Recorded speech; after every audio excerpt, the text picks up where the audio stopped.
go.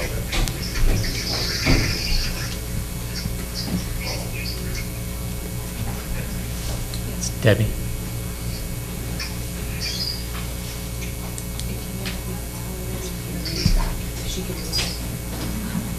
Hey Deb, this is Alvin.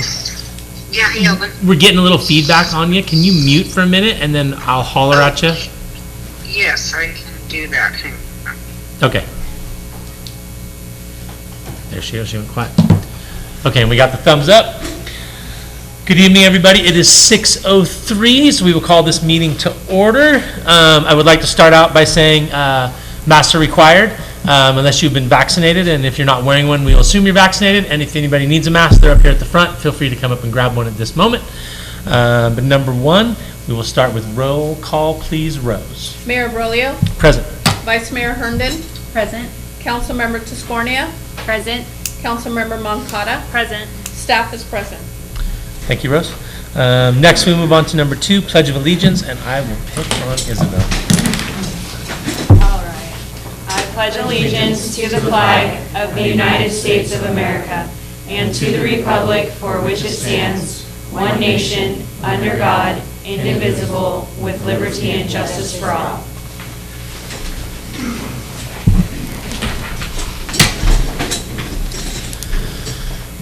Okay, so that's number 2.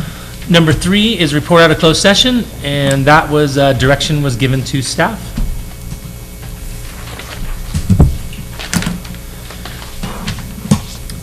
Next, we move on to item number 4, which is council appointment. And Deb, I think you have the lead on this. She's on mute, reminder. Deb, you're on mute again if you're talking. There we go. I can hear you. Yeah, can you hear me? Yep. So this is the portion that we're going to have the issue of appointment of a new council member to fill the vacancy for Councilmember Leonard, with the term set to expire December 21st, 2022. And I believe that we had a couple of applicants. Is that correct? Yes, we did. Okay. And are the applicants present? One is present, and yeah, they are. One is here in the building, and one is on the laptop. Okay, so both are present. Yes. So, and then the application process, I think that I spoke with Melissa Raggio earlier. The application process is complete for both applicants, or no? No, there's incompletes on one. One only turned in the application, did not turn in the cover letter, and the resume aspect of it. The other person completed all 3 items, which was the cover letter, the resume, and the application. Okay, so I think at this point, council can go ahead and interview the applicants and make a determination as to whether or not one is selected for appointment, and we can go forward that way. And you can certainly take into account the fact that one of the applicants has fulfilled all of the steps in the application process and another has not. But I think it's appropriate to interview both applicants. So Deb, is there an option, because we have one completed application, to move forward with an appointment and waive the interview? Yes, if you choose to do that. Thank you. Okay. So we'll turn it over to council at this point in time for your direction and recommendation. Everybody need options, or what do we got? Does No. everybody understand the options? I think we understand them, right? We Okay. can interview or we can forego and appoint. Right. Correct? Yep. So looking for recommendations. Foregoing and just appointing. Okay. I would also like to thank both applicants for their interest and move forward with appointing rather than interviewing. Yeah. Same. Okay. Same at this moment. One was complete, one was not, so we will move forward with the appointment. So at this There moment, is I'll make a, go ahead, Rose. There's a resolution, I believe, as well. So I will make a motion. If I can find the resolution. Hey, Rose, where's that? what is the resolution? Is there a number to it? Yeah. Yeah, 2131. Oh, There. here. So I'll make a motion to move with Resolution 2131 for the appointment of Caroline Sharano as Councilmember Leonard's position. I will second that motion. Okay. All in favor, say aye. Aye. Aye. Anybody opposed, same sign. Motion passes 4-0. And Carolyn we is on will, the phone if you'd like to say anything. Or ask what she'd like to say. congratulations. Oh, Caroline, are you still there? I am, thank you. congratulations, Caroline. And we are not going, since you're on the phone at the moment, we will do the swearing in, I think, then this next meeting. So congratulations. Okay. And if you have anything you'd like to say for a moment, the floor is all yours. Thank you. It's an honor to serve our city and be a servant leader for the constituents of Angels Camp, and I'm excited to fill the next year and a half of that term. So thank you. Okay. Thank you. Thank you. We'll see you at the next meeting. So thank you. I'm so sorry I can't be there in person. I had a pre-scheduled vacation with multi-generational family members, so I'm so sorry. No problem. Have a good evening. Yeah, have fun. Thank you. Okay, so there's nothing else we have to do with that. Deb, is there anything else you need to be on the phone No, for? No, Rose, I think, said you've got the resolution down, and then Councilmember Leonard's there, so we can go ahead and conduct the rest of the business, right? Yes. Or no, No, he's not. He's not here. He's already Stepped been out. dissolved or stepped down. He's been dissolved, okay. Yep, Sorry, that's okay. already been, that happened Okay, a month all right. ago, so. All right, okay, so I think that we've got the council appointment taken care of. Okay. And I don't think, Do you need me for the rest of the meeting? I don't think so. I think we're all done, and I'm gonna bid you farewell here in a second as soon as I hit the button. Okay, you can jettison me at your leisure. All right. Thank you. Thanks, Deb. Have a good Talk to you evening. later. Bye-bye. All right, bye-bye. Okay. So that is number 4. We pass that around the horn. We'll now move on to item number 5, approval of the agenda. So I'm looking for a motion to approve the agenda. So moved. Second. All in favor, say aye. Aye. Aye. Anybody opposed, same sign. 4-0. Next, we move on to number 6, which is public comment. The public may address the council on any items of public interest not otherwise on the agenda that is in the jurisdiction of the city. No action may be taken. Matters to be addressed may be referred to city staff or placed on subsequent meeting agenda. Speakers are limited to 5 minutes per person. Is there any public comment?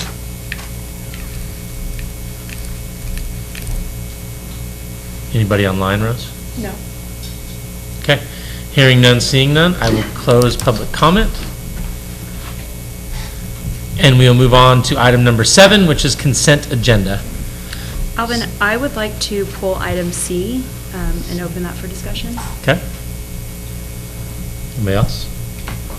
Anybody want to staff, anybody want to pull anything from item C? Okay. So I would look for a motion to approve 7A, B, D, E, and F, and I will make the motion to approve that. I will second. All in favor?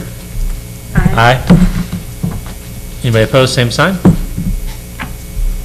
That passes 4-0. And Liz, Izzy, 7C is all yours. So I had some clarification questions. I know we all got the second binder, at least I got the second binder on Friday, and so I was a little bit surprised to see the consent agenda, or excuse me, the budget on the consent agenda. I was under the impression that we'd have a little bit more discussion about it prior to approving it. So I have quite a few clarification questions, and I guess my first question is, because I was just given this binder, I wanted to know what those changes were. I went through and did a page turn and highlighted some things that I found to be different, but I wasn't sure if there was anything else that I should be made aware of. Like I said, I was just sort of given a brand new binder Friday afternoon, so I don't know who wants to take that. I can take that. Yeah, of course. Hello, Melissa Raggio, Admin Services Director. So there is a summary of the changes in my staff report. Staff presented the draft budget at the June 15th meeting. At that time, there were no questions or items that needed to be held back. The only items up for discussion at that time were the supplemental requests. So in my staff memo, what I've broken out is the changes to the budget. So anything that's in the staff report are all the changes. Okay, so, And at this time, since it's July 6th, I would ask the council if there are any changes or further discussions. We approve this, it needs to be uploaded, we need to process payroll, and then we would come back with budget adjustments. okay, so can I ask my Yep, clarification yep. questions? Okay, so my first clarification question is in, and this is, I think it's more me, I just want to make sure, this is a big deal. I'm new in city council, want to make sure I'm totally understanding stuff. So when I was looking at tab 11, which is city council, and I was going through the items, I just wanted clarification on the employee appreciation and the $2,000 that's budgeted for that. Okay. And do you want me to break all this down and send it to you afterward? I just thought. Yeah, if you want to, I'm gonna keep notes and Okay. then I will bring a staff report to the next council meeting. Perfect, because for me, I think it's important for all of us to be on the same page. And Yeah. this is obviously the best way that we can go about doing that, which is addressing it all here. I also, so I know when we went over this, in the building and planning department, I think it was you, Melissa, who mentioned that that was a direct hit to the general fund. And so when I was looking at the breakdown again, and maybe because you're sitting right next to me, so I saw in the labor, that's the 65% to the general fund. Yep. That's that breakdown, correct? Yep. And same with the building contract, which is out of with Interwest. Yes. So that 90% goes to general fund, and then same with their planning Yep. contract, the 70%. So I just wanted to clarify and make Yeah, sure that I was and understanding then that how you'll correctly. see how this all comes out is in the budget worksheet, and then you'll see the percentage reflected in each column. Right, yes, I got through that. Okay, so then in the police department. What tab are which you is under? Tab 20. 20. So I noticed that in this initial binder that we received, I don't remember the date that it draft. was, in the draft binder. Yeah, that was the approved draft. Okay, so it says in the salaries and benefits, over here it had 38,702. Yeah. Over here, it increased to 139,829. Yeah. So, and then there was also that increase of this, I know, is what came from the school district, Right there, yep, correct? school, it's broken out. Okay. And then I- this is our portion. Okay, So that's on the revenue, and then this is the expenditure side. okay. I also, so in terms of when we decrease, that's in parentheses, correct? Yeah. Okay, so I noticed that. Unless there was an error. So I just noticed over here it was, range supplies was in parentheses, Yep. and then over here it's increase. So we're increasing, correct? Yes. So Okay. that might be a mistake. Okay. I mean, I ultimately feel like my job as a city council member is to make sure that I fully understand what's, I mean, it's my dollars, Yeah. right? It's our Yeah. dollars, so we should fully understand. No, for sure. What we're looking I have a question at. about the police department too. On our original folder, it had, oh no, yeah, it had 8.86 as a full-time positions, and then it goes down to 8.36. Is that the The department school? head pointed out that there was an error, so I corrected that in the final. Okay. So I noticed that in the so tab 21, in the Public Works Highway Street Cleaning. Uh-huh. So in what was given to us and then so in the draft and then in yeah. the final, I just noticed that the percentages were. We probably broke them out differently based on. Because I think over here they were whole numbers and then over here they're broken Yeah. down into point. Because then you start zeroing in and getting it finite, because then we're putting these on their timesheets. Okay. Yeah, so if there was changes here, if you go to the budget worksheet, then you will see the changes reflected also here. Okay. So then on, let's see, 2 pages over, so the Public Works Department General Fund. Yeah. So I noticed in Public Works, so there's highway street cleaning, there's Yep. department parks, there's general fund. So here it says that there's 5 full-time positions, and it also spells that out. But over here it says 6. Over here it says 6, and then there were discrepancies Okay, in. so that one must be an error, because in your draft, you guys approved a new position. Right, but so then, in that same sense and in those discrepancies, over here, it says that it's an operator position, and here, with a very different amount. Okay, so in the draft, we were looking at an operator.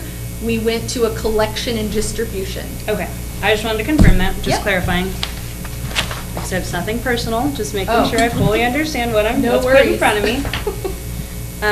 So it is 6 positions then, full-time, because we're Yep. counting in that one? Yep, now that we approved the draft, you guys gave authorization to include that One new extra. position, so Okay. then we So included then it. this one should be changed to 5? Yep, yep, that's a Okay. typo. Okay, got it.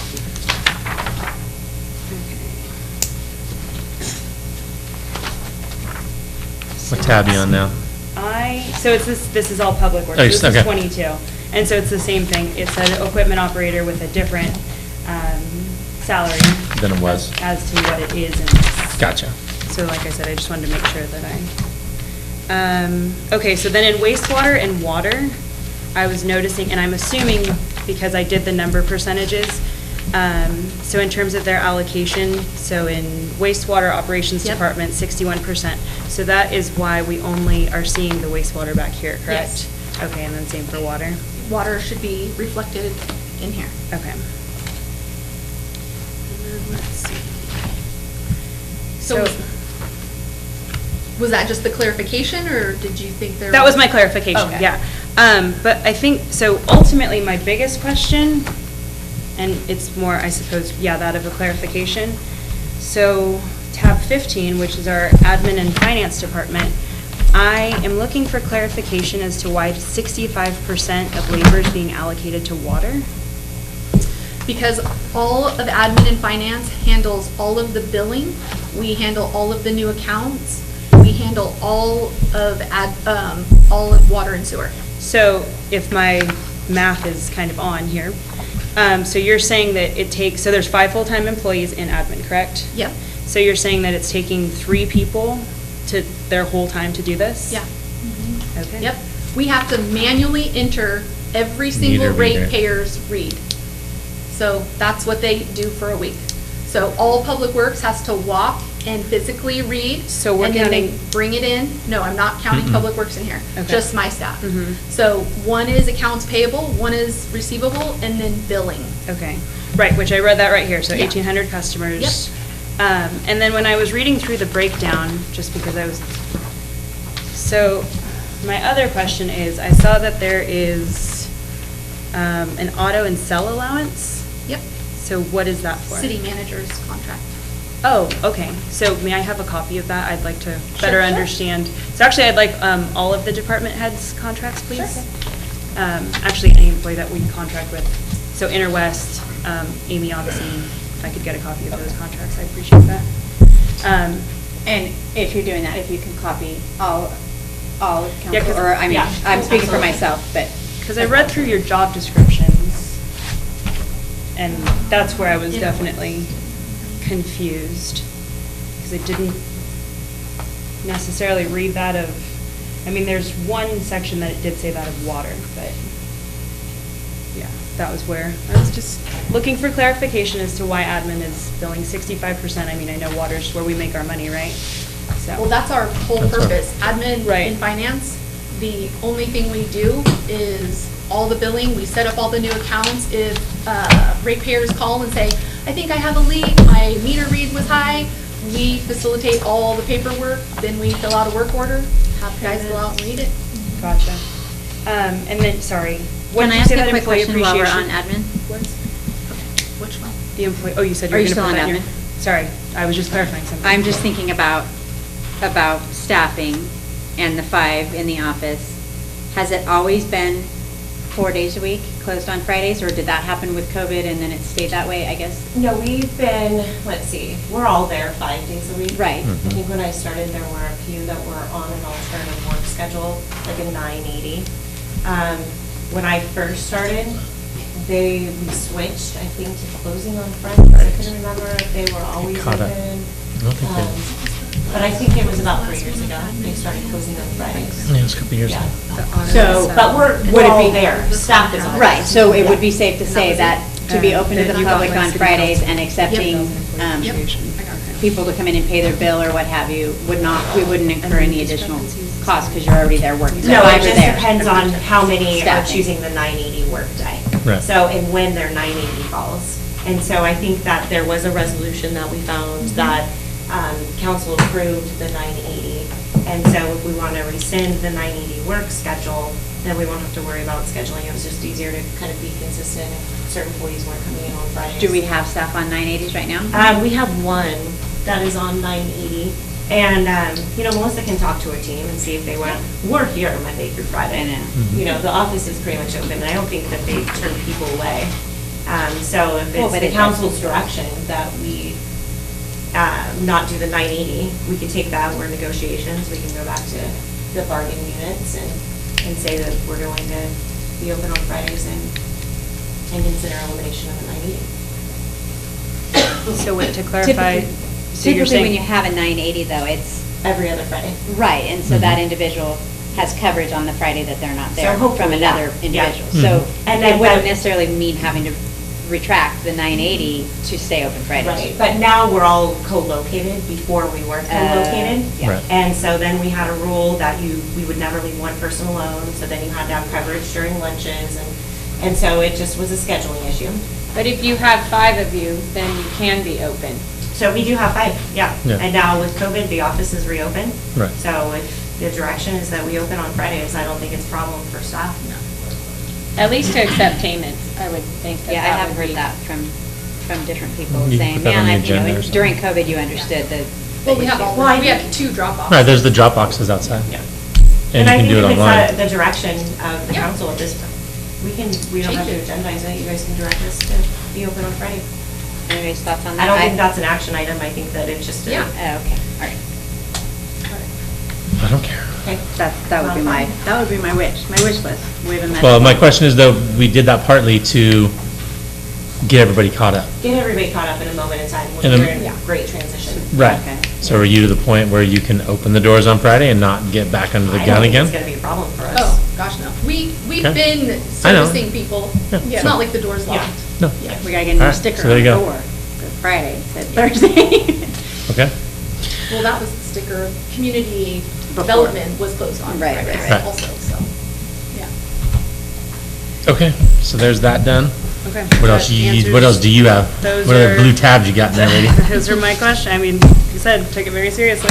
Okay, so Okay. with Big the budget. typos, we will update those and get you new sheets for your final binders. Not The a third typos. binder. We Yeah. are- That was my thing Yeah. too. For future, I personally would rather just have brand-new sheets, because I feel like this was probably a lot of time and resources and energy.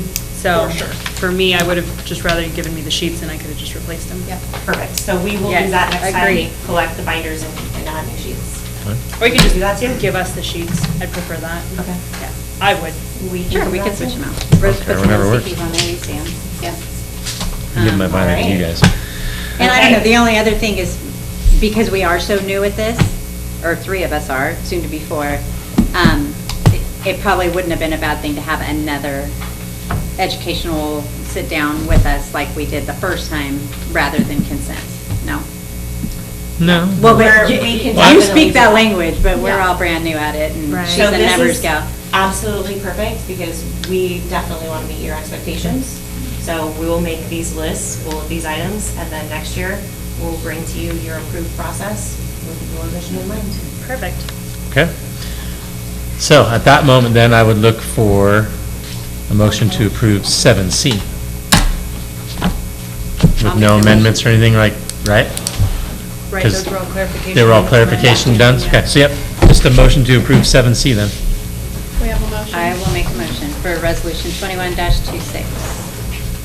I'll second. There's a motion, there's a second, all in favor? Aye. Anybody disapprove, same sign? 4-0 on that. Okay, next we'll move on to number 8A, regular agenda, Presentation of the fiscal year 1920 financial statement, Mr. Larry Bain. Okay, thank you. Is that on? It's on. Yeah, okay, good.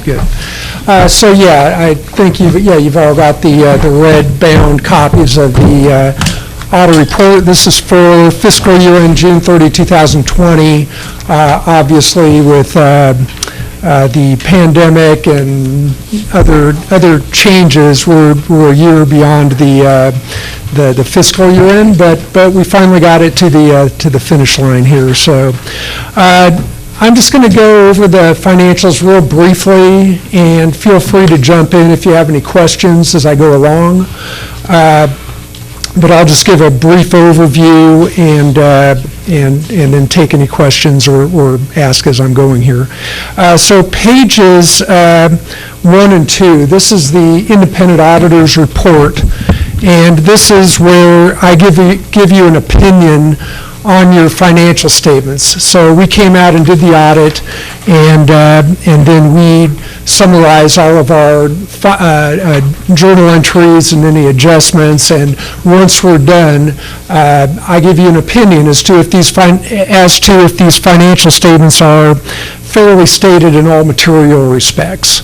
And so the second to the last paragraph on page 1 is that opinion, and there is no qualification. If there was, there'd be a basis for qualification above the opinion. So after our audit, what I'm saying is that the financial statements are fairly stated in all material respects.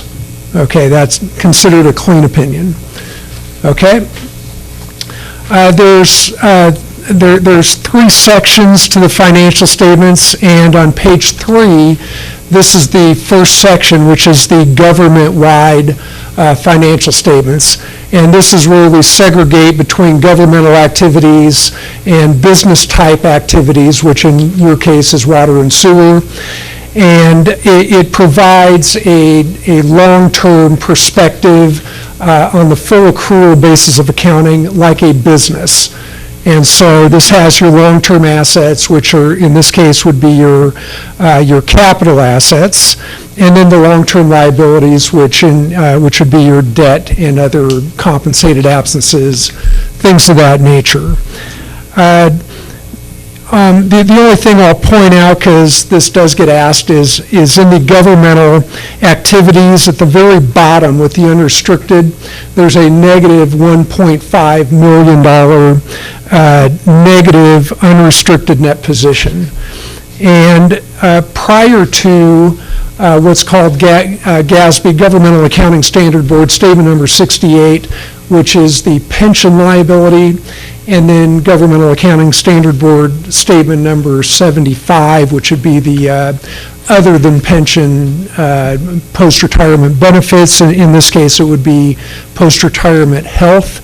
And what that did was it added about $6.6 million liability in the governmental activity section. And it also created a negative unrestricted net position. So you take that out, and really you would have about a $5 million positive. So prior to GASB 68 and GASB 75, you would have approximately $5 million positive. Okay. The next section is the fund financial statements, and that would start on page 5 and go through page 9. And this is more of a short-term perspective. It's called the modified accrual basis of accounting. And really the main difference is we don't include the long-term assets, long-term liabilities, and the revenue is considered measurable and available if the revenue is collected within a certain period of time after fiscal year end. And so it's not full accrual. And with that, on page 7, the bottom line is in the general fund, there was a net increase in fund balance of $484,000 for the year. And that's on, again, the modified accrual basis of accounting, which is a short-term perspective. And I'm not going to go over all the numbers, but again, feel free to ask as I go along if you do have any questions or need clarification on anything. The next set of financials would be the proprietary fund financials on pages 9 through 11. And on page 9, you'll see that the cash and investments for the water fund are about $7.3 million. And that's, as far as the percentage of your operating expenses, it's about 6 times your operating expenses. So I would consider that to be a pretty healthy cash position. And same with the sewer. I don't see any red flags there. The sewer is about 1.5 times annual operating expenses. So again, pretty healthy cash position. Obviously, there's a large capital investments and capital replacement costs once those assets start wearing out. So you do need to retain large cash balances for those funds.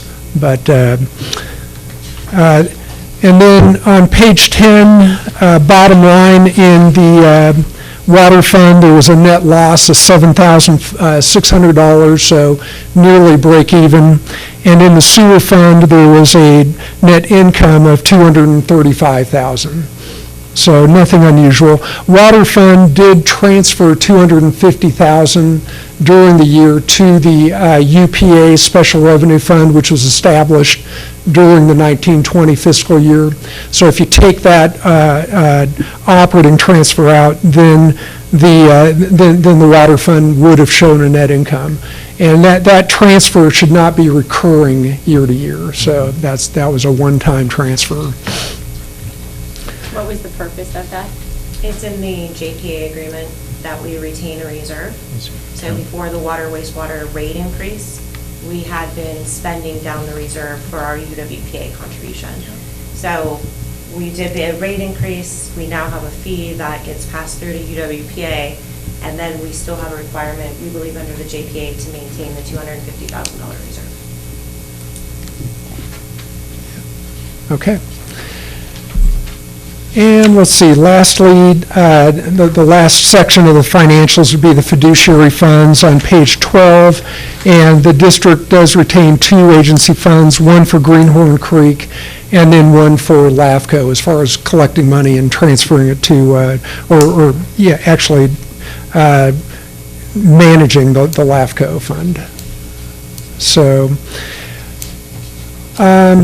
and then starting on page 14 are the notes to the financial statements, and this just gives you a lot more detail on what's going into the numbers in the financial statements. It gives you a lot more clarification and detail as far as like where your cash is, what assets are owned, the long-term debt. It gives a lot of information on the pension liability and the post-retirement health care liability. And that's all that I was going to cover on the financial statements.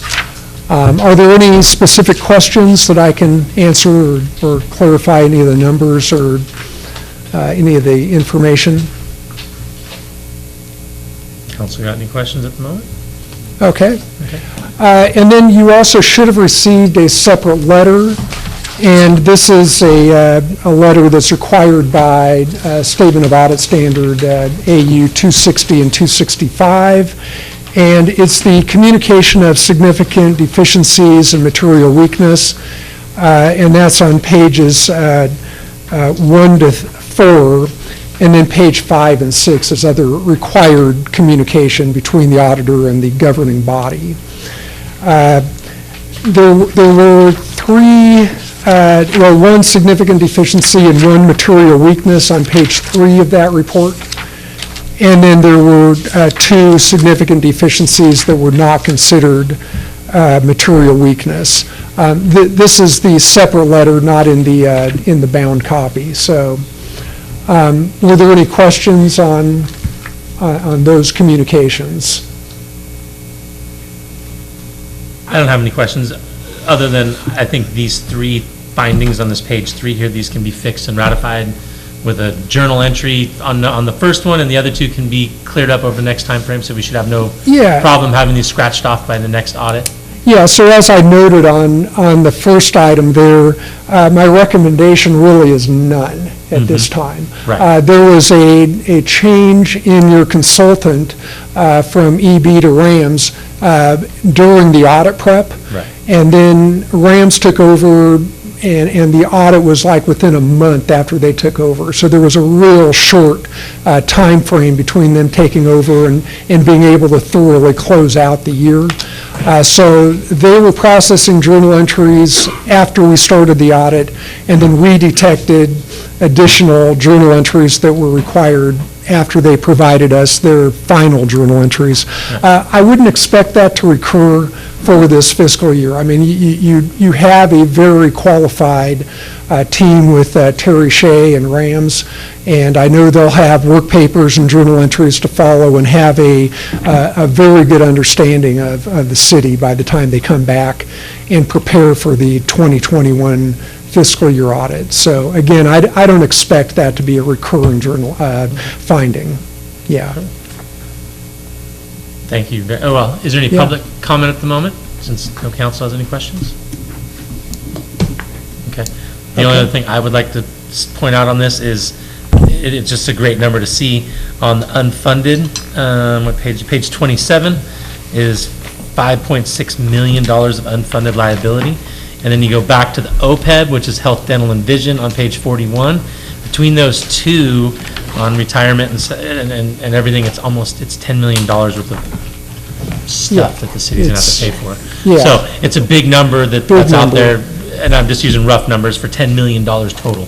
So Yeah. it's just something I think the city needs to be aware of and Yeah, with Get the a pulse on OPEB, there is no pre-funding right now, very minimal. There's a little bit in, I believe, Mid-America, about $45,000 of the $5 million plus liability is pre-funded. So it's really, the city has not selected a trust to start investing money for the future OPEB liability.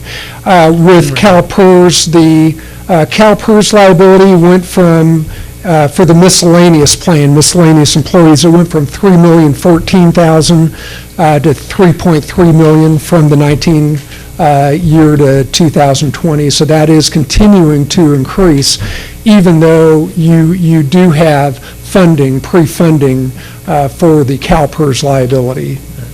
And we do have a plan to try and tackle this. It's just Sure. just everybody keep an eye on it. Yeah, yeah. Staff will be bringing back options. Oh, yeah. Right. So it's just, it's Good. there. And, all right, anybody else have any questions, comments at the moment? Okay. There's nothing we have to do on that one to my knowledge. No, that's just a Okay. presentation. Yeah, thank you. And I just want to say that, yeah, staff with all the turnover in, the finance position and with the consultant, it was a difficult year, but staff handled it really well and just brought it all together so that we could get everything completed. And the pandemic also didn't really help things out. So just, very good job in bringing it to the final report here. Yeah. Perfect. Thank you very much, Larry. Okay, thank you. And Nice job. staff. Okay, thank you. Okay, good night. Good night. Good night, have a good evening. Drive safe. Drive safe. Okay, so that was Larry there. That was A. Next, hey Rose, can I step back in time? Yes. On consent agenda, did I need to do public comment on consent agenda? You did do public comment. I did just before, but not on consent agenda itself. Oh, I did not open. and then we do So, have our can I appointees reopen here. that? If you'd like to reopen it, the council can thank them too for their service on the planning commission. So, Okay. absolutely. Deal. So can I open up, we'll go back to consent agenda. I don't know why that just popped into my head. It's a good opportunity to thank the people who we are appointing again to the planning commission. Right, so on consent agenda, I would like to open that up to public comment. And I would also like to thank Mr. Broder and Mr. Clerk, which I saw them both here. Thank you very much for being here and being a part of this. You guys are pretty awesome. So is there any public comment at the moment? I will open it back up to public comment. Say it's an honor to us, or so Thank you. Thank you. Thank you. Amen. Thank you, John. Any other council comments or anything before I close that part of it again? All right, so now it's public comment is closed on consent agenda. We'll now move on to regular agenda item B, presentation by Dylan George for Pacific Gas and Electric Company. Sorry. I don't know why. Find my rhythm. Yeah, you were good about asking for comment on Zoom. I know. I thought you asked for it at the right amount. I get that. Well, I hit it there, and then I just thought about it. I was like, I didn't open it. I got to hit it twice. So.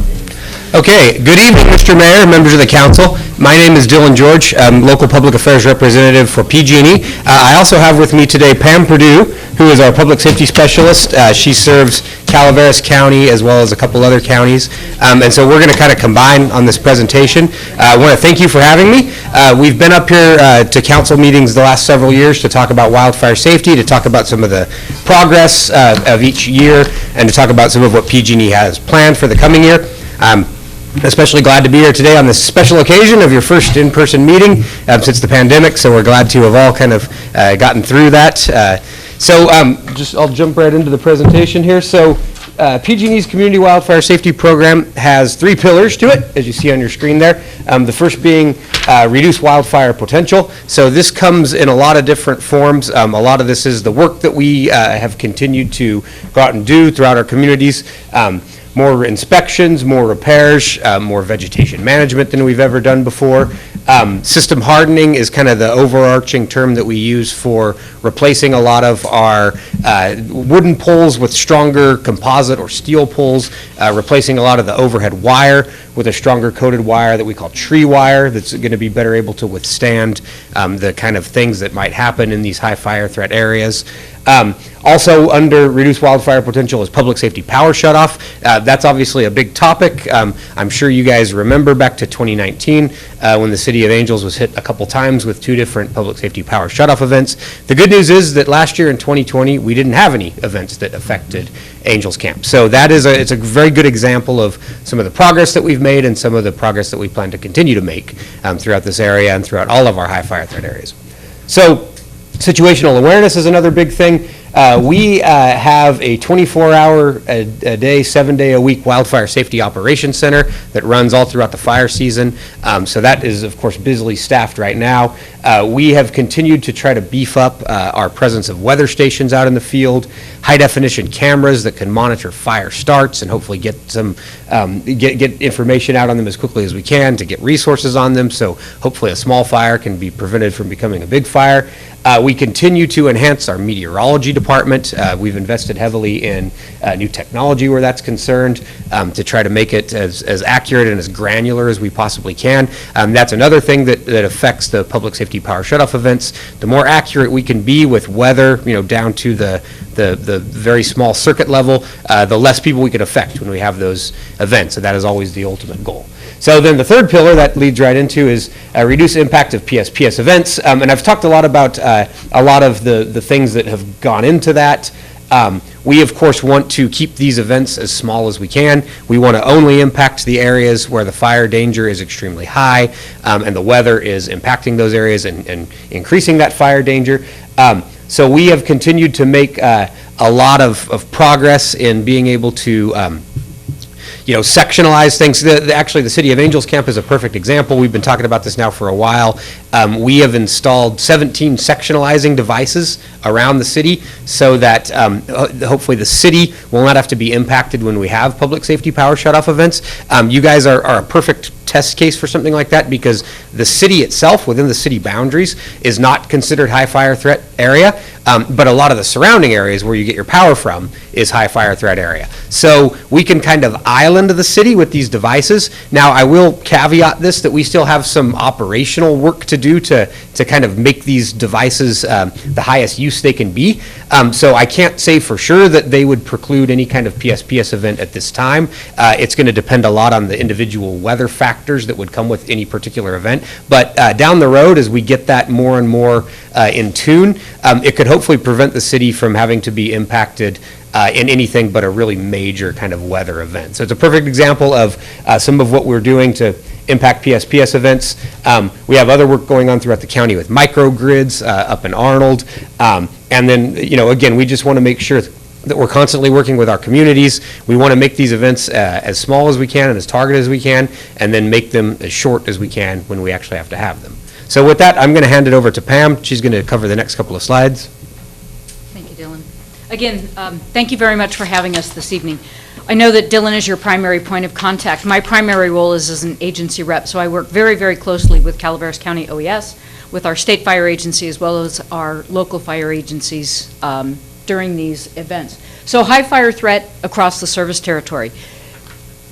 Calaveras County, over 2/3 of the county is what's considered either an elevated or extreme fire threat. Because of your topography, the geography, absolutely beautiful county. However, it does come with some risks because, as I stated, the topography and the geography. The CPUC has on their website, which is fully publicly accessible, the high fire threat district maps. I highly encourage everybody to take a look at that and see where you live within the county and if you're one of in those districts. Where our overhead electrical infrastructure runs throughout the county, the majority of it is in those Tier 2 or Tier 3 extreme and elevated areas. Now, the CPUC high fire threat district map is different than what CAL FIRE has as the FRAP map or the state high fire severity map. The CPUC high fire threat district map really was driven for the utility companies. It was a consortium and a collaborative effort between the investor-owned utilities, state fire agencies, federal fire agencies, insurance companies, and our state regulators in Cal OES. So it really is more utility specific. But as you can see here by the numbers, and this presentation is absolutely available to both the mayor, the council members, and any members of the public that would like this. We're more than happy to share it. So you can see this is just the statistics of the amount of overhead electrical infrastructure that we have within the county. Oh, there we go. Thank you. So taking a look at what's new for 2021. As Dylan stated, we faced some significant challenges in 2019. We made significant and drastic improvements in 2020 to reduce the frequency and the impact of the public safety power shutoffs, not only across the county, but specifically within the city of Angels Camp. So with the equipment that we've been able to install, what that's going to be able to do is keep the hub and the heart of the city in power. Those critical services that are needed, fire stations, police stations, dispatch centers, the grocery store, the gas stations. So it may not be all of your outlying rural areas, but the heart and the hub, where all those critical community services still will be able to be in power. And I understand Angels Camp didn't have a high frequency or a high impact last year, but many other areas of the county did. As Dylan stated, we're in the process of setting up a microgrid in Arnold, which will keep the kind of the artery of Arnold going, and we're also looking at putting temporary generation and doing the same thing in in San Andreas, but that probably won't be until 2022 that will be completed. So we've got a lot of services and things that we are also executing and able to accomplish this. In addition to the equipment that we're doing, the hardening, the stronger poles, replacing wooden poles with composite and tubular steel poles, and various other pieces of equipment that are least likely to be either the cause of an ignition or to be part of an ignition if something else were to cause a fire to happen. So more resilient infrastructure. But as you can appreciate, with a utility company that is well over 106 years old, and a lot of the infrastructure that was built when there were very few residents here, it's taking a little bit of time to go back out and rebuild and upgrade all the infrastructure that is in there. We serve 47 of the 58 counties in the state, so it's quite a very large undertaking. So supporting our customers and the commitments, One of the things that we heard very loud and clear that we addressed is we have a lot of customers that have some additional needs. Our medical baseline, those people that are access and functional needs, our seniors, our elderly. So we really have been able to work collaboratively with entities such as the California Independent Living Centers. As a investor-owned and a private entity utility, we don't have the capacity just to be able to hand out grants. So we have sought out state and local agencies where we can provide funding to them, and then they can appropriately distribute those funds for people who need backup generation. We've handed out over 5,000 batteries to people that are on medical durable equipment, things of that nature. I work very closely with Calaveras County OES during a PSPS event to specifically identify where we need to open and or add additional community resource centers. These are little hubs and places where customers can go to get information, to get snacks, to get water. Information is the key, but to be able to charge electrical devices, mobile devices, medical durable equipment, and things of that nature. We've got the next one. Perfect. So some of the, again, more statistics of what we've been working on. We completed a lot of work at the, through 2019 and a tremendous amount of work in 2020. It doesn't look like we're doing a lot in 2021. However, we truly are. Because if you take into consideration our overhead electrical infrastructure, how it's interconnected to all of your neighboring counties, such as San Joaquin and Tuolumne, where we have some of our generation sites and our hydro facilities, and those substations tie in all of our big transmission lines, which break down and tie into the distribution lines. So we did a tremendous amount of work specifically in Calaveras County in the course of this year. That work is still ongoing, even though the numbers are not very high to be significantly reflective in 2021. We are doing a lot of the work in your neighboring counties where that infrastructure certainly is going to have an impact. Your feedback and your comments are critical. When we come out and speak with you, it's to have a conversation with you, not to have a conversation at you. And I can tell you from personal experience as well as Dylan, the information that we glean from you, the feedback that you share with us goes to the state regulators, it goes to our federal monitors, it goes to Cal OES, it goes to senior executive representatives within the state and within the company, and it does make a difference. So any of the feedback that you share with myself or with Dylan gets reflected in a lot of work that we do, and it helps to drive where we do some of that work. And even though 2021 doesn't look significantly reflective of work that's being done, we also, based on some of the new 21st century technology that we've adapted, one of which is called the Techno-Silva model for fire modeling and fire behaving, there's a lot of metrics that's gone into that, and it's helped us to reprioritize some of the work that we need to do in our highest threat areas.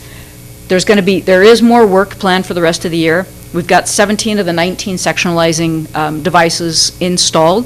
As Dylan stated, we do have some operational work that is still being conducted, but they should be operational before we get into what we refer to as PSPS season. Given our current climate, that typically for us starts about the 1st of September.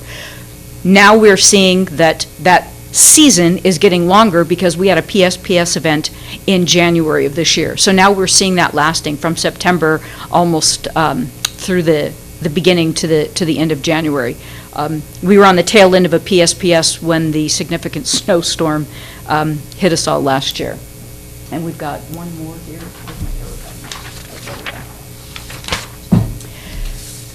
Even though there's not a high frequency or high impact of PSPS directly in the City of Angels Camp, the rest of your county has been significantly impacted with 3 or 4 PSPS events. The criteria that goes into it, this is not something that is to be taken lightly. First and foremost, the safety of our customers and our communities is the priority that we operate with. So there is a lot of decision and a lot of metrics and a lot of history and a lot of data that goes into the decision making. Very low relative humidity where the air is very hot and dry. Forecast high winds. Sustained winds of 20 miles an hour, gusts of over 30 to 45. Now our overhead electrical infrastructure, especially on the distribution side, is built and engineered to handle winds of 35 to 40 miles an hour under regular conditions. However, cyclical years of droughts and overgrown vegetation and other factors, we know that The vegetation is not as stable as some of our infrastructure, and that's why those wind factors are factored into there, and I'll mention the tree strike in just a moment. Red flag warning is taken into consideration. Conditions of the dry fuel. If you look at any of the studies from the National Weather Service or from any of the other state agencies, and even with PG&E, we go out on a regular basis and we're taking samples of the fuel moistures, whether it be the chamise or the manzanita or the duff or the pine needles that are on the ground. One of the things we had the advantage of doing, we worked with the U.S. Forest Service and we worked with CAL FIRE to identify where they're doing their fuel samplings, and we noticed that there were gaps across the state. We've been able to institute 32 new locations of where we send technically trained individuals out to go take the fuel moistures. That's also taken into consideration. We just came out of a heat wave. We're getting ready to go into another heat wave. You have the sun baking on these conditions for hours, and the chances of an ignition is more likely than not. We're in an extreme drought across the state, so we know the fuel moistures are very low. We are also sending people out on the ground just prior to a public safety power shutoff and during the entire event. Literally, specialized people with Kestrel standing out there taking humidity readings, barometric readings, temperature, and wind readings. That's all being fed back into our Hazard Awareness Warning Center. And you can, an analogy for that would be Cal OES's State Warning Center. Not something to be taken lightly. This is absolutely a last resort for us, and there's a lot of state-level executive collaboration that goes into this. The last thing I'm going to mention before I hand it over to Dylan is the tree overstrike criteria. It was a suggestion from the federal monitor that oversees a lot of the activities of PG&E, specifically the public safety power shutoffs, that any tree tall enough to fall into our overhead electrical infrastructure that is outside of our enhanced vegetation risk reduction needed to be added into that criteria. So what that potentially could do is cause additional public safety power shutoffs events in those areas that last year saw a high frequency, high impact. There are areas in Calaveras County that fall into that criteria. So I work very closely with Calaveras County OES, sharing this information with them on a regular basis. I'm going to turn it back over to Dylan, and then we'll both be available for questions. Thank you. All right, thank you, Pam. So I want to talk a little bit about some of our customer communications. This is something else that we got a lot of feedback on in 2019, saying we really needed to improve our communication process with our customers. And so in 2020, we did see a lot of improvements in that regard, and we got a lot of better feedback on that.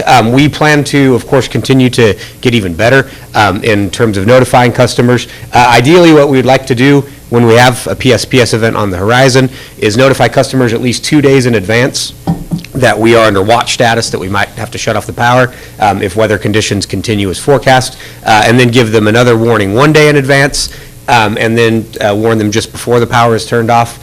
And then we want to be able to provide updates during the event. This is, again, something that we improved on quite a bit last year. And then notify customers once the power is restored. That way, if they've decided to leave their home, maybe go to a friend or relative's house that has power, they know that the power is back on at their house. One thing I do want to plug, new for 2021, what we have added is you can sign up for address alerts at an address other than your residence. You, hopefully by now, and I'll plug this too, if you have signed up, you've gone onto your PG&E account on the website where you pay your bill and made sure we have your current contact information, because that is the only way that we know how to contact you. Throughout 2019 and 2020, we did a lot of push to get people to update their information, and we were very successful in getting a lot of our customers to do that.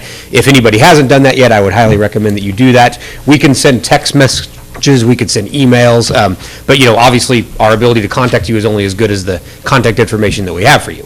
So in addition to your primary residence, you can also sign up for address alerts at other places.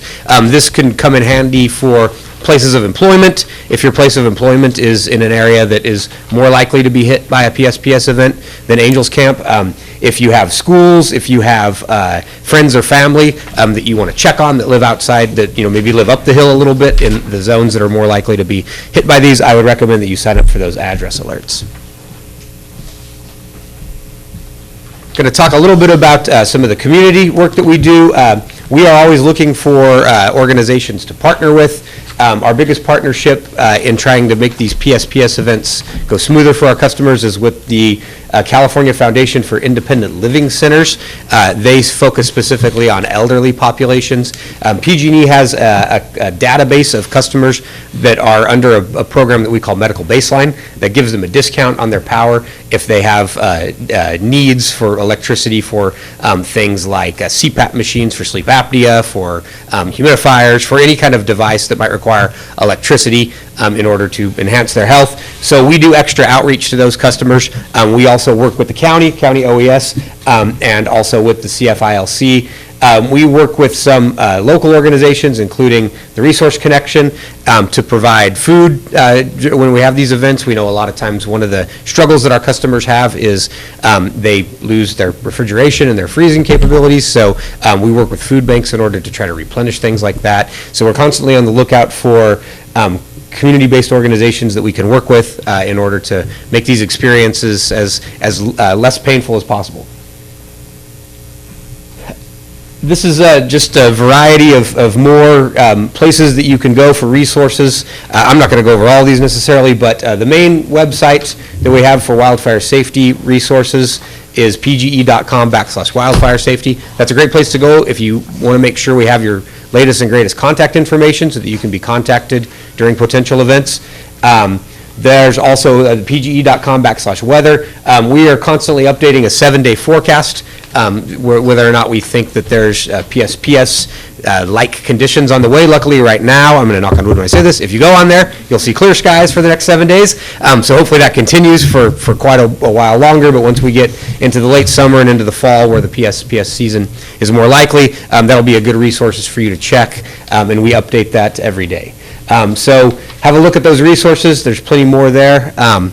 And with that, that's about all I have. Be happy to take any questions. I appreciate you, once again, you guys having us here tonight.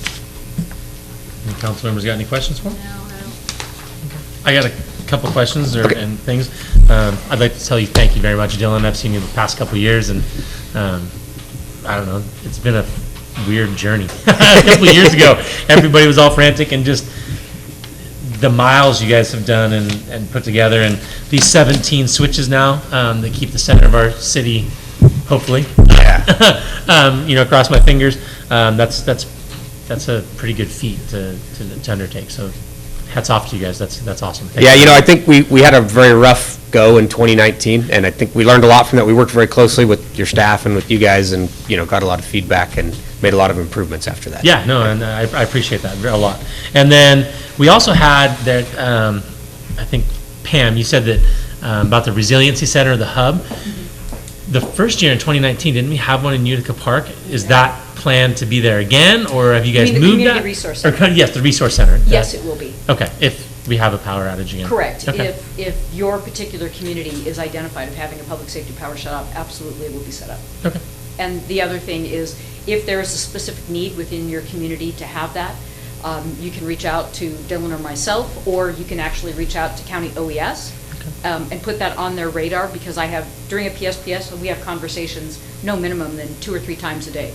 And if there's a need for it and it's filtered through OES to follow SEMS, Standardized Emergency Management System, then we will absolutely assess that and see what we can do. Okay, yeah, there was just a lot of good feedback. The public really.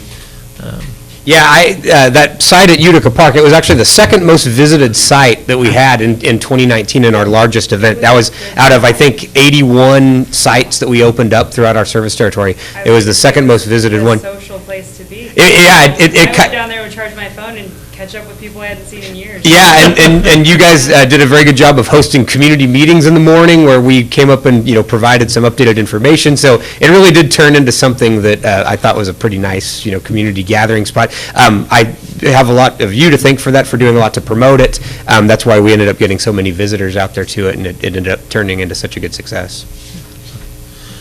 Thank you. Is there any public comment or any questions to Dylan or Pam at the moment while they're here? Okay. So I'll just leave with, I want to thank you for your continued partnership, your continued feedback.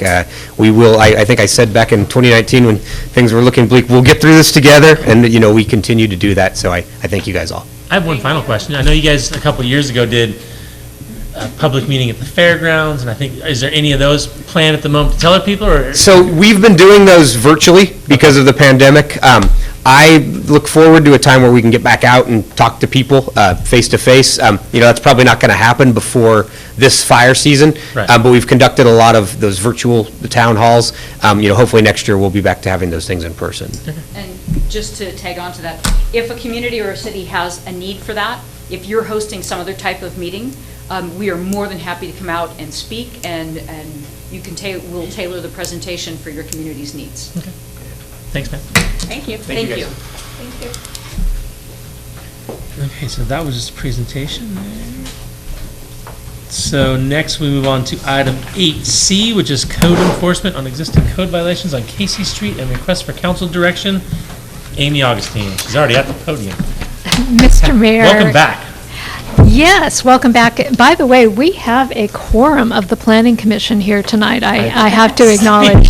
I haven't seen Robert in person, I don't think, for over a year. Yeah, crazy. Do we have an impromptu meeting? No, that would be very, very bad. Okay, gotcha. Okay, cool. Thank you. You're welcome. That said, I wanted to thank John Broder, who is the chair of our Planning Commission, and Chris Clerk, who is in fact a member of our Planning Committee. Without them, we absolutely could not get the work done that we needed to get done, and so I thank you very much for reappointing them. It will make our work in this next year a lot easier, so thank you so much. As to the item in front of you, this is one of the things that comes up when we do code enforcement. Sometimes we receive one complaint, sometimes we receive a couple. This has been an area where we have received a lot of complaints on at least 3 or 4 occasions, and they all often come in again and again and again. When we've gone out to the Casey Street area and checked, most recently, there were at least 10 violations that we noted. So what we would like to do is take an educational approach instead of writing a whole bunch of nasty grams to people, and basically say, hey, everybody on this street, not just if you're in violation or not, everybody, here's what the rules are for storing your RVs, your boats, and whatnot. And we're not going to come be bad guys to you, but in about 3 weeks, we're going to start up some enforcement actions. So here's some weeks for you to get things in order, and then we will be coming and undertaking some code enforcement. You may receive calls from some of these landowners when they receive these notices. That's why I wanted to bring it to you. And if you have any questions or you'd like to make suggestions as to how we go about doing that, be happy to take that input now. Was there any public outreach prior to this meeting? No. Like a 300-foot notification of Casey Street, or, I mean, it's not really necessary, but. No. We wanted to make sure that we started with council first, and that you had an opportunity to review the ordinances and the code and make sure that it was what you had in mind.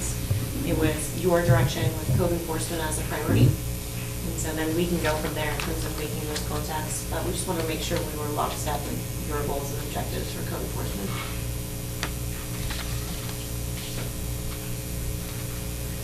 That's all I have. So I think we're open to any direction Yeah. that you guys have, any recommendations that you might have. I mean, any boat, RV, that type of thing parked on the side of the street where it's not supposed to be on sidewalks, right? You're going to go Correct. give a letter and just kind of say, hey, you need this parked off of the road, off of the sidewalk. After we do wherever. our initial educational outreach, yes. A lot of people don't realize that they can't just park them in the front setback of their house, and that they need to be parked on a side or in a driveway and not hanging over a sidewalk, or actually on the sidewalk, or even in the public right-of-way. Those things are not supposed to be kept there. They're supposed to be kept on your property. And it's fairly clear that I don't think landowners know that. Well, and then do landowners even really know where their property ends in the right-of-way, you know, where the right-of-way goes to, I guess is what I'm saying. And in many cases, they don't. And so often what happens is when we send out a letter like this, we'll get those calls and say, hey, I really don't know. And, it's really surprising, at least 75% of the time, people honestly have no clue, and they'll call you and go, oh, I had no idea, thank you for letting me know, blah, blah, blah. So you're saying the initial step will be public outreach? Yes, an educational outreach, yeah. And so how will you drop it off personally? Will you mail it? We are basically bound, the person who's liable, if you will, is the property owner. So we will be sending a note to them. And it may be that they get back to us and say, hey, I've got a renter there who, just moved in, it's their RV, and then we'll talk to them about, hey, well, this is how we need to work this out. Either they can talk to their renter, or we can talk to them directly, that kind of thing. So I do have a couple questions. Yeah. So on the pictures. Yes. There's the trailer with the cover over it.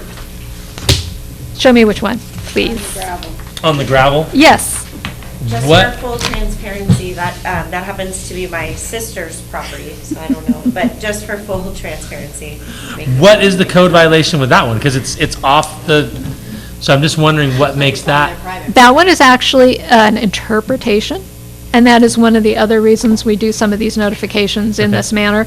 That's actually parked in a front yard setback, as opposed to a driveway. And it may be that that is, in fact, their driveway. Okay. And so that's something that we would talk about. It's only jutting a little into the sidewalk, so Right. it's not one of our high priority items. Okay, and that's just so or like the one above, there's looks like an axle with dually tires on it.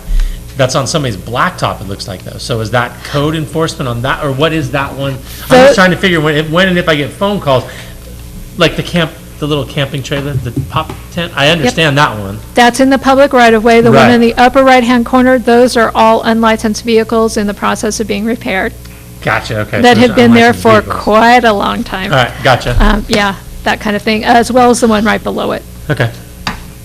So it's on their property, just doesn't have plates, and it's under repair, it's a project. They consider it a nuisance if you have it there for, say, more than a couple weeks. Basically, if it's going to live there forever and never get repaired, it's considered a nuisance, and you either got to get it registered and running or stick it in your garage. Deal. And obviously, this is citywide, not just Casey Street. It's not just Casey Street, it's just when we got the complaint for that and we went out, it was like, okay, well, this could be a full-time job, or we could try to do some education. Yeah, there's a couple other streets in town that we may want to give this a try, and maybe it'll work, maybe it won't. I suspect it'll work better than we anticipate. Well, I just don't want to start, let's just say, picking on Casey Street, because there are so many violations, and then have somebody go, man, I just drove through blah, blah, blah street, and you're not doing anything over there. So if we're going to do it, we need to be collective. Well, that's something that we need to discuss.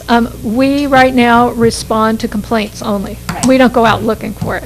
And Right. because we got a complaint is why this has come to you. And because we've gotten a complaint 3 and 4 times on this same street is why we're picking on them, if you will. Should we get a complaint on another street, we may be trying this again on that street.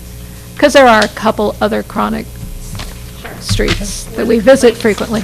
Were the complaints all, it was 3 different complaints all on that street, or was it the same? I mean, not that that matters, I'm just curious. I don't always get to speak with the complainant directly myself. I think 2 were the same, 1 was different. Yeah, that'd be my suspicion. You have a council question? Any public comment or questions on it while you got Amy up there? Do you Mr. have Kirk? like a pamphlet that, for the educational portion, where you can say, what the, I think your question, what is allowed, what's not, right? Right. I think we're going to do that because it's not always that straightforward. I don't want to hand somebody a code Right. and make them read it. I want to tell them exactly what's going on and maybe even use a picture. So maybe not of their yard. That might offend them, but, you know. Red line. Big circle with a. That would not be good. What not So, to do yeah. and what to do. Yeah. So I think the letter to start with is a great way to do it, and it doesn't, yeah, and we'll see where we get with that. So, and is it okay then that we tackle this neighborhood as we get additional complaints, then we can address those? And then as code enforcement time allows and resources allow, we can tackle additional neighborhoods if that's your direction? Yeah, but yeah, we're complaint driven for the most part, and then Okay. Till then, yeah. That's okay. But the outreach, education approach, and then going after them. Yeah. And Unless what's the it's a health and timeframe? safety issue. What's the timeframe from the outreach to education to when it really means business? We're going to give them 3 weeks. Generally, we give them 2. Is that? Yeah. And then what's the second attempt or second violation is more threatening? We work one-on-one. If somebody calls us up and they're legitimately making progress, we keep giving them an extension. If they don't make any progress, then we start getting ornery. Yeah. It sort of depends on the case. And like I said, at least 75% of the time, they're very, very nice about it. In fact, probably closer to 90% of the time. And who's the lead person? Is it you on this, on all communication, or is it? I will be. Your entire staff? I will be. Okay. Jen may get some calls, but she knows if I've got an open file, she'll refer it to me. And then you work together? Yeah. And then you're issuing fines or? Stay tuned for some code Yeah. updates Okay. that we will be doing to address this. Okay, anything else on this item?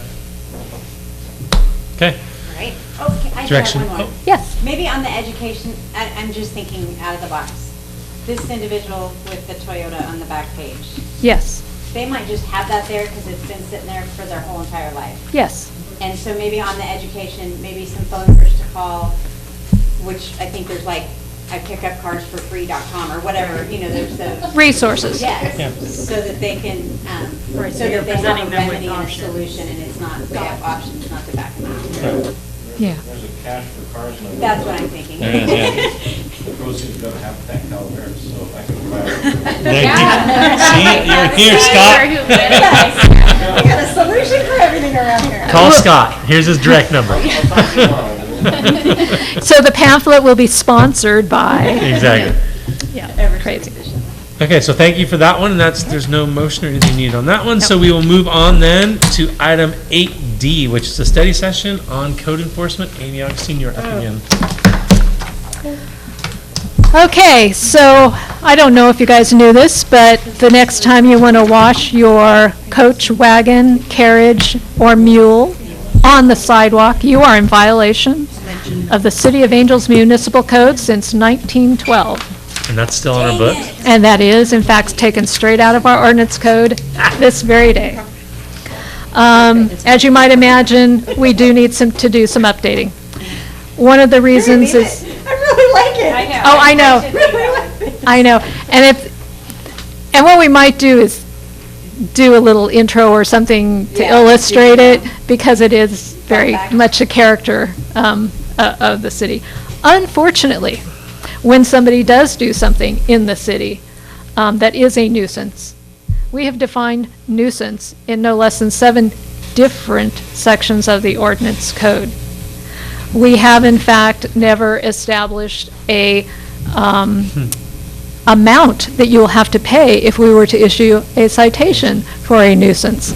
So what we're trying to do is a comprehensive update of the municipal code to take care of some of these issues, if you will, and try to update things so that things like cell towers and internet towers, as opposed to washing your mule on the sidewalk, can be items that we can legitimately address. One of the other major reasons we're doing this is for compliance with our general plan. We created a bunch of new zoning districts when we created the general plan. Like, we now have a residential estate 5-acre and a residential estate 1-acre minimum zoning district. And we don't have a single parcel in the city zoned that, because those zoning districts do not exist. So we have 377 unzoned parcels in the city, and our goal is to get them all zoned by June 30th of next year. And we can't do that unless we undertake the comprehensive zoning code update.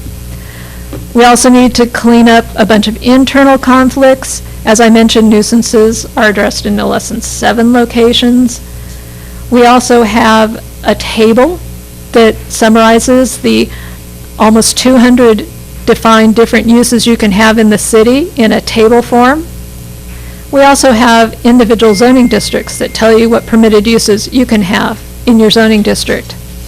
You'll be thrilled to know that those two things do not match.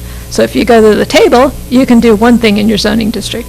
If you go to the zoning district in the code, you can do something else. So that's not very helpful to us either. We need to update some new sections. Accessory dwelling units were not something that used to exist. MWELO, that's a big deal. That happens to do with water efficiency and landscaping. You're supposed to have it in your code. We don't have it in ours. We need to remove some obsolete sections. Again, opium dens probably have not, I don't know, is Scott still here? Yeah. Have opium dens been one of our major causes for violations in the city? I think not. I think it's so great, though, to put it in there. It is. I think it's just so. We might do a little historic plaque. I know. Oh, privies, look at that. Privies and cesspools. Oh, well, I think it's awesome. yes, you would know if it was next door to you, unfortunately. There's another reason we're doing this, and that is streamlining. In going through our processes, we noticed some things like you need to get a site development for this particular use and a conditional use permit, et cetera, et cetera. You really only need to get one permit when you're doing a use. You don't need to pay us twice. We can do it once. And so we're going to be also looking at streamlining the processes while we go through the update. As I mentioned, these are all the parcels that have not yet been rezoned in compliance with the general plan. All 370, excuse me, I digress, 366 is the precise number. You recently approved the special planning district. That will take care of a huge chunk of these. Coming in later this month, we'll be asking you to do RE5 and RE1, which will take care of another huge chunk of these. But just like the code enforcement we talked about, we wanted to go over the process with you. As mentioned, step one is to actually create the zoning district and tell somebody what can you do on your property, what's conditionally permitted, and I'll tell you the difference between something permitted and conditionally permitted in a second, and what standards do you have, setback, height, lot coverage.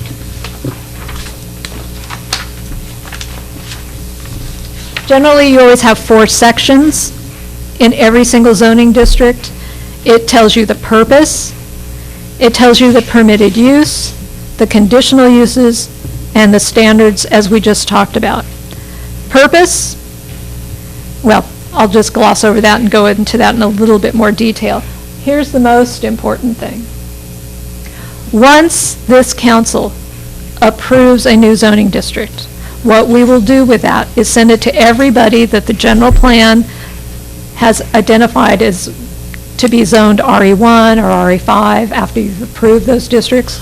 We'll send a notice to every single landowner and say, this is what you're zoned right now and what it says you can do.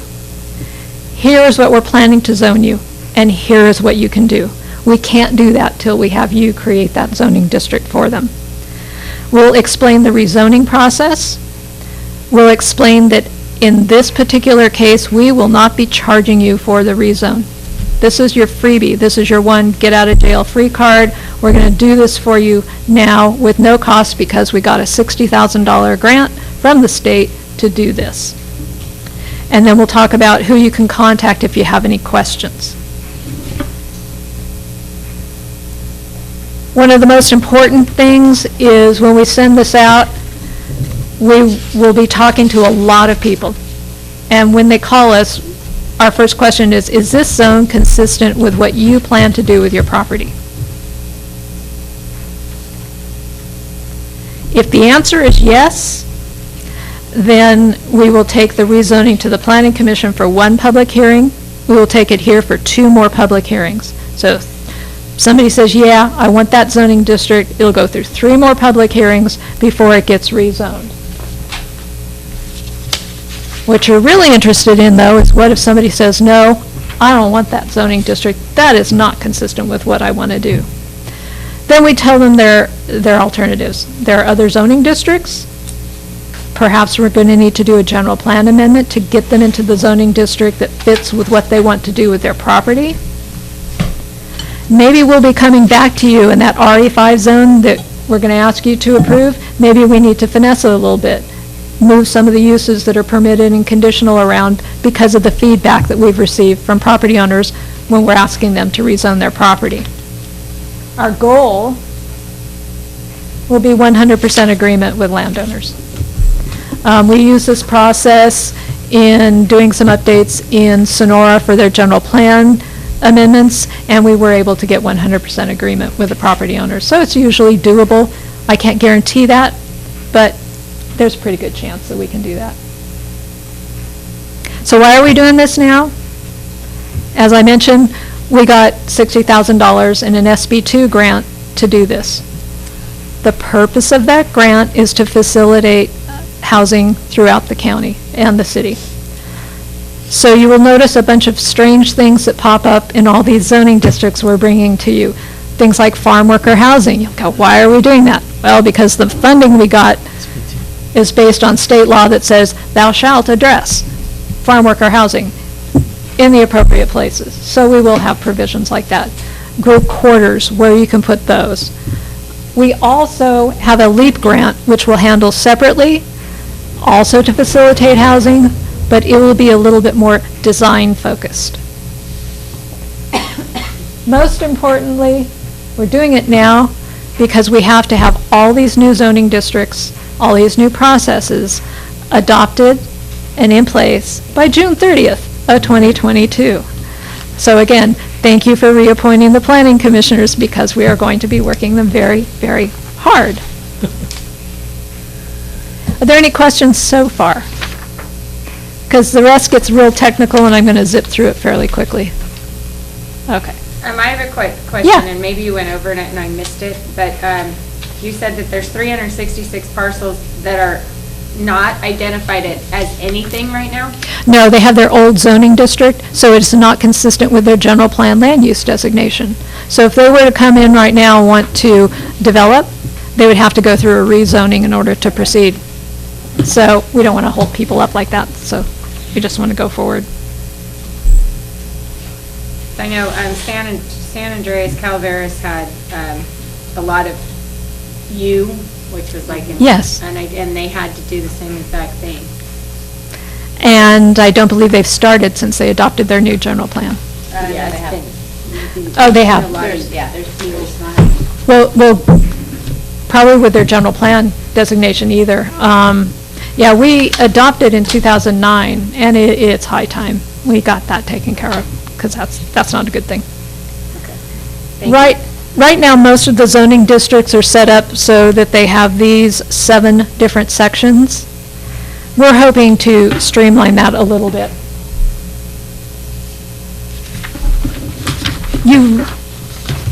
You really only need to explain what the purpose of the zoning district is, what's permitted, what's conditional, and what your setbacks and lot coverage are going to be. Temporary uses, those are already in our code, addressed separately. We don't want to repeat them. Accessory uses, they go on and on and on. You can never guess how many accessory uses you could have for a single-family residence. I could try forever, and I will never be able to come up with a definitive list that includes everything. So we're going to be proposing language used in many, many codes that says, and accessory uses, generally acceptable with, a single-family residence. And that will serve our purposes perfectly well. In talking about processing, this is something that people get very confused about. Site plan review and conditional uses. Site plan reviews are generally for a use that is a permitted use. When you do a site plan review for something, you are not asking if the development can occur. You're asking, is it occurring consistent with the codes that we've already adopted? And conversely, a conditional use, that's something that maybe isn't going to be so good if it was next door to me. Some people have asked, why are salons something that are conditional use? It's because traditionally over time people have found that the smells that come from salons are usually disturbing to adjoining land uses. because they're usually in really close proximity. When they do nails and use all the hair products, it smells really strong. And they found over time that, you know what, we better do a conditional use permit for those particular types of uses. So that's mainly the thing that you need to take away from this is site plan review. When we have one, we're not asking if you can do something. We're confirming you're consistent with the codes. Conditional use, we are asking if you can do something, usually based on input we get from adjoining property owners.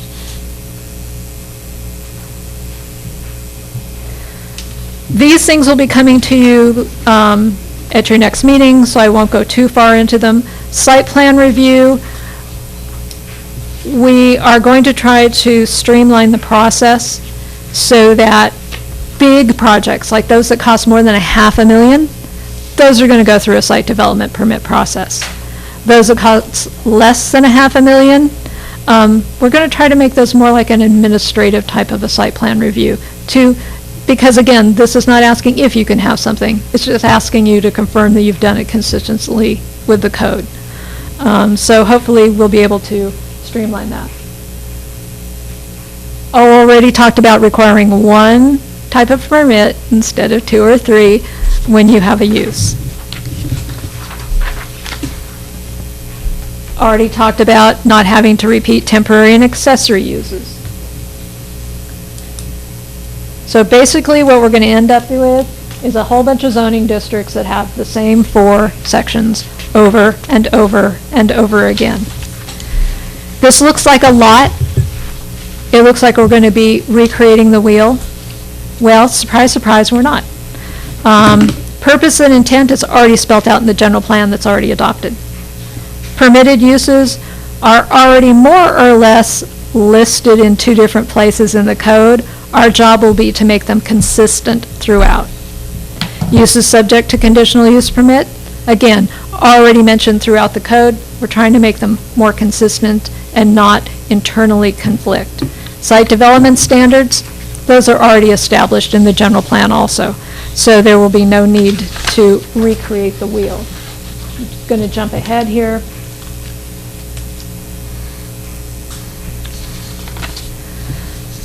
One of the other changes that you'll be seeing when they come to you is, as I mentioned, we have a table now that tells you what permitted uses are.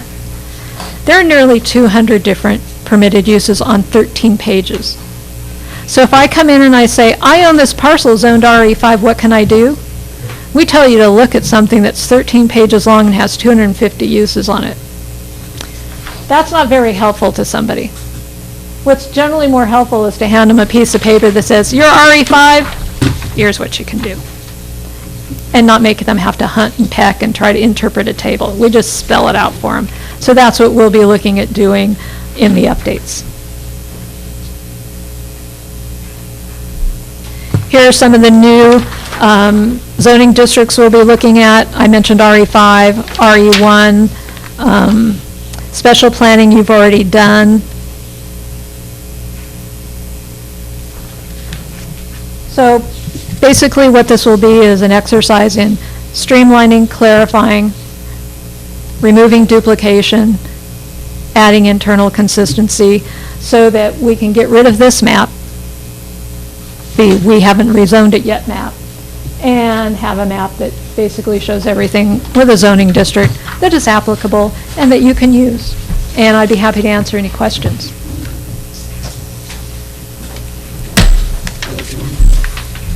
This will basically be just like the rezoning we did with the 22 parcels or whatever a couple of weeks or a couple of months ago. On the SP, yes, except that, yes, exactly. Except that in that case, no, there is no except. Yeah, it'll be just like that. The idea, though, again, is we have to create the wheel so that we can explain to people what wheel we are planning to have them use. And then they tell us whether they like it or not, and we go from there. So how do you handle the case where, so basically you're taking them from whatever their current zone is that's going away or doesn't exist anymore to a like-for-like zone that's I'm sitting on my phone and. Sometimes yes, sometimes no. Sometimes it will be different. So that's my question. Yeah. Is, at what cutoff is it that you're not going to be like your neighbor, and is it not going to be the same? Or at what point is it going to be different than what your current zone was, your current use was, or your future use you intended it to be? We will discuss that Case by case. one-on-one with them, Yeah. case by case, just as we did when we assigned the general plan designation. We actually sent notices to every property owner and had them say yes or no. What has happened is children inherit, and they didn't know their parents did that, and so they'll go, whoa, we never approved this, and you go back over the history, and you have to work with them. Okay, well then, what are your goals? You know, let's make it work for what you do want to do. So, you just have to have enough tools at your disposal to be able to make everything work for people. And like I said, you almost always can. Anything else? Any other questions? Any public comments or anything? While Amy's still up there? Do you think you can get this all done with In a year? $60,000? In a year? Well, wait till you see your next agenda, and you will know the answer to that question. Well, no, I mean, I'm thinking this is great. I love it. This is like government moving quick. I like this. So we will remind you of that when you get your next agenda. This is an update. Study. Study session. Step one. Yeah. Have a lot more I'm like, to this do. sounds great. Okay, so that makes us Okay, thank done you. with 8D. Next, we want to number 9, which is the consolidated report. Perfect. I have to apologize to the council because we are not prepared with the consolidated report or the calendar tonight. So we will email that out to you first thing in the morning. Okay. So let's go to number 10 then, council report. Let's start with Isabel over there. So, let's see, I attended, I gotta I feel like we remove had, our last meeting was what, 2-3 weeks ago? So as far as public events go, I attended the Destruction Derby, which was put on by the Friends of the Fair, which was well attended, and it was nice to see people out and about and see the hillside full again. And then last Monday, the 28th, I attended the NCPA tour with UWPA board members, which was very fascinating. It was really, it was neat to see Spicer and tour their, the hydro plant there, and then go down to McKay's, and just to sort of get to go behind the scenes and behind the gates was really interesting and fascinating and educational. I'll go with you next, Gretel. Okay. I went to an ACFA board meeting on the 16th, and those are always good. We're moving forward with Wild West, which is going to be at the museum this year, which is going to be kind of neat, as opposed to having it downtown. Went to a DAC meeting. Those are always good too, but I did it Zoom because it's easier to chop vegetables and cook bacon Zoom, so I had to do that. I also went to the water tour meeting on Monday, and that was fabulous. Like, best day ever. I got to order lunch. It was great. Toured the whole thing.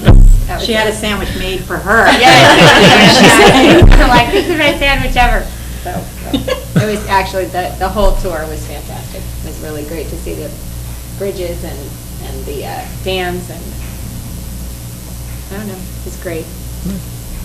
Really quickly, just to add on to mine, I also want to shout out Martin, and I think that the Visitor Center and the museum looks awesome. The new paint job looks really, really nice, so just want to shout that out. Lots of neat stuff going on up there. You're up, Jen. I'm up. Went to a city council meeting. Okay, so UWPA. So the UWPA meeting that we attended, Alvin and I, on the 22nd, we voted to allow their members into CalPERS, their employees. So that was kind of a monumental change for a long time. They've all been trying to get into CalPERS, and now they're able to. And then we did accept the resignation from Scott Behill, so I would like to shout out to Scott and thank you for all your years of being on that board, and sorry to be losing you. I also went to the NCPA tour with Gretel and Isabel and several other people. It was it was great. It was neat. I've been there to both of those, to reservoirs and such, but it's different when you're behind the scenes and you're getting the actual tour of how it works and how the bells and whistles work. And that was it, an agenda prep meeting with staff and Alvin Yep. last week in preparation for tonight. And that's been my week. Yep, you covered UWPA for me. Since Mr. Beal stepped down, there is, I guess it's called a community member at large, I think, is that what it is, basically? If you know of anybody that would like to be on that board, have them go talk to Joel over there and fill out an application and stuff. Because we're short a guy at the moment, or gal, or whoever. But that's all I have at the moment. It's been a long couple weeks of baseball, all-stars and TOCs, and they finally lost. So. No, it was awesome. It was great. My kids did wonderful, but I was ready for baseball to be over. Longest season ever. Yeah, so that's all I got at the moment. No calendar for this evening, so we move on to item number 12, which is adjournment. Do I have a motion to adjourn? I move we adjourn. No, I have a second. All in favor, say aye. Aye. Anybody opposed, same sign. Motion passes 4-0. We are out of here. All right. Thank you, everybody.